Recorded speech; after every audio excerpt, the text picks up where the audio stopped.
Video games are a sprawling overload of information, both visual, mental, and sometimes the small stuff is easy to miss. Hi folks, it's Falcon, and today on gameranx, 10 mind-blowing little details in games. Starting off with number 10, Red Dead Redemption 2's crazy detailed NPCs. Now, at this point, you'd think we'd covered basically every possible detail in Red Dead 2, but we keep finding new stuff to talk about, like this little discovery. If you go to the Central Union Railroad camp in New Hanover, you'll find a place where these workers are toiling away to build some train tracks. Now, of course, this area is filled with period-appropriate details, but one of the most surprising things about it is the rail workers aren't faking it. Like, if you zoom in on them, they're not acting like just background actors in a video game that they've done some work on to fill up some space and make it look like stuff is moving. No, these guys are actually hammering in railroad spikes. Each worker is actually genuinely hammering them in,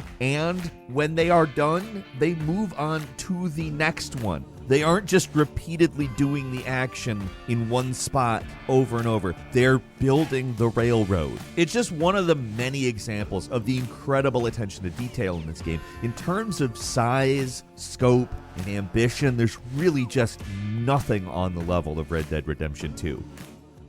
At number 9 is God of War Ragnarok's Spartan Rage stuff. Now, this one's kind of wild because I've played a lot of this game now, like a lot of this game now, and I have not noticed this stuff. Most of the little things in the new God of War, like, kind of stand out on their own, but I, like I said, have just not noticed up until we were looking for things to talk about here, just how much detail the developers put into Kratos' transformation when you activate Spartan Rage. Like, I assumed, like I'm sure many have, that the red glow was, like, the primary thing going on. Like, I assume there really wasn't a lot else, if anything.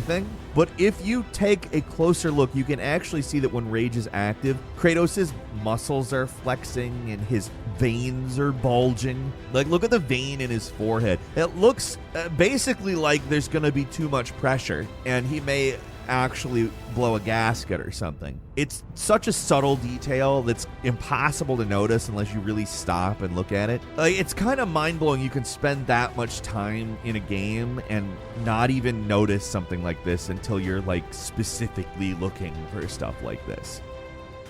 At number 8 is Modern Warfare 2, and it's all about the ammo. Like, in the first Modern Warfare reboot, they really went wild with all of the details, and the sequel seems like it's continuing the same tradition, and there's really just dozens of things we could highlight here, but this detail is probably my favorite. For whatever reason, the developers put a ton of these little subtle details into how ammo is displayed in a gun. For starters, every gun has a unique inspection animation. Everyone already knows about that. Like, we've talked about that before on the channel. But when you look at each gun, you can actually see how much ammo remains in the clip when you inspect them. It's especially obvious when the clip's near empty. Like, look at the difference with a few of these guns. Another cool thing is that if you have different ammo types, then those will show up in your clip instead with unique models. Like, it's almost just a flex. Like, they're just bragging. Hey, look what we can do, you know? And you're probably aware of how guns have different reload animations when a gun is empty versus if it's got some ammo left in the clip, but they took things a step further. Like, the revolver has 5 unique reload animations depending on how many bullets you still have left in the clip. And still, there's one more mind-blowing thing about inspecting guns. If the clip is totally empty, the inspection animation's gonna be different, sometimes completely different. It's kind of ridiculous the level of detail they put into this. At number 7 is Last of Us Part 1, an alternative use for human shields. Now, the recent remake of Last of Us has a ton of new little environmental interactions and details. Some of them are new, some of them are backported from the sequel, but there's one little thing I did not know was possible. Like, most of the time, you're only grabbing infected to break their necks, because holding these guys is basically useless against other infected. Getting a hold of them is pretty rare, and to take them on up close is kind of dangerous, and that goes was like double for the first game. So it's not like super likely you'll see this interaction normally. Now, clickers are an instant kill. You're just screwed unless you've got a shiv to defend yourself. But there's actually another way to stop a clicker. At this point, you probably see what we're starting to get at. It's actually possible to take an infected hostage, and if you get attacked by a clicker, they'll bite your human shield instead of you. There's even an entirely unique animation for what is a really rare scenario, and it's pretty amazing to find this new strategy in the game now. But I definitely didn't know about it before. And number 6 is this funny little car thing in Sleeping Dogs. This is a game that's starting to look kind of old these days, but it holds up just because of what it is. And a big reason why is because all the weird little things you can do. Vehicles in particular let you do some pretty crazy stuff, like how you can pretty much abduct a person whenever you want by throwing them into the trunk of your car. But there's another fun little detail about them. In most open world games, when you park your car close to another car, then your guy's gonna get out of your car through the other door. It's like that in this game too, but there's something else that'll happen if both doors are blocked. Instead of just forcing your way out, if both car doors are blocked, your guy will just smash through the front windshield and climb out of the car that way. It's a little extreme, but hey, if it works, it works. And number 5 is the Ghost of Tsushima. It's probably one of the most beautiful games to come out in the last few years. We've covered a lot of little details in Tsushima in a previous video, but there are still some interesting things to find. Let's talk about how this game manages to combine two of its most serene elements, falling leaves and water. Like, alone, these things both look incredible. They are just a testament to both the art style and just the detail, but when you combine them, they look even better.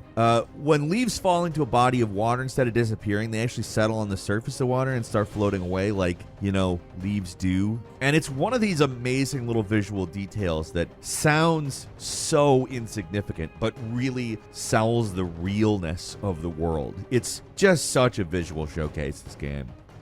And number 4 is Red Dead Redemption 2, Ring the Rhodes Bell. Unbelievable how many little things there are in this game. There's just really nothing else out there like it. And another amusing detail can be found in the town of Rhodes, where this big bell is sitting at the entrance to town.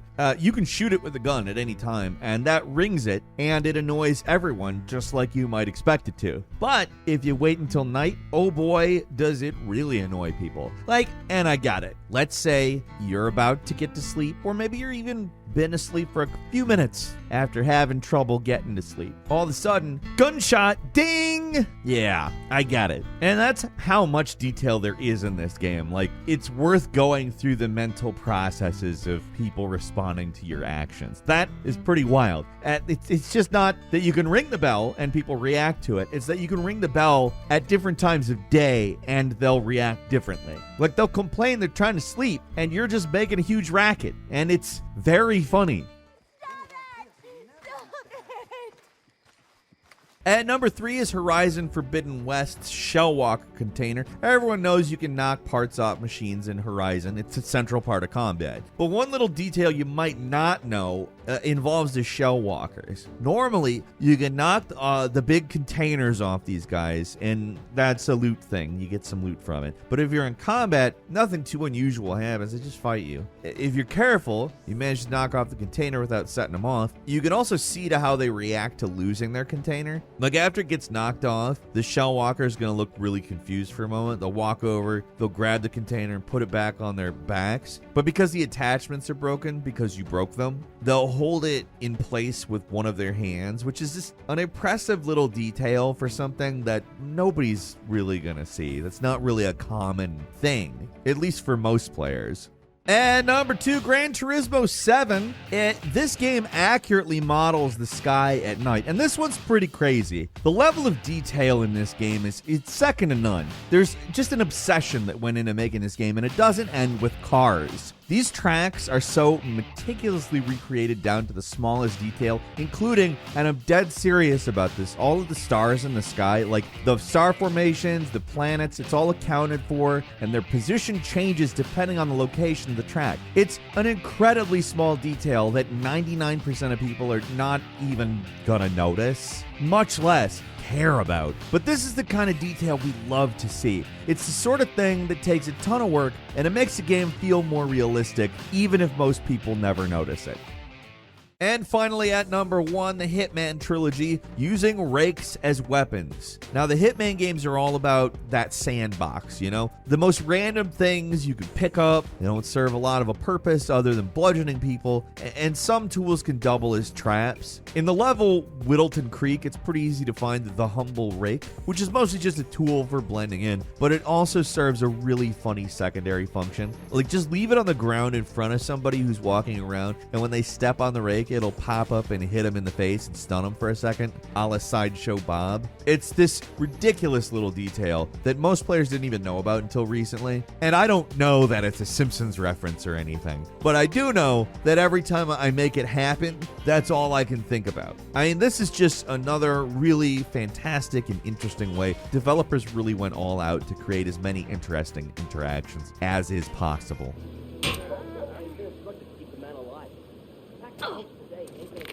Also, a quick bonus for you, the unusual rain in Ghostwire Tokyo. Like, it's really odd, but if you've played Ghostwire, you might have noticed how strange the rain looks. Like, there's a reason for that. For some reason, the raindrops fall in the shape of the rain kanji rather than raindrops. Like, if you're unfamiliar, kanji is a system of Japanese writing using Chinese characters. So, the rain is little Chinese characters that mean rain. It might just be to do with the ghostly nature of the world, or just might be a quirky detail the developers came up with and did to make it unique. I don't know, but it's actually mind-blowing when you realize it, because it's pretty easy to miss.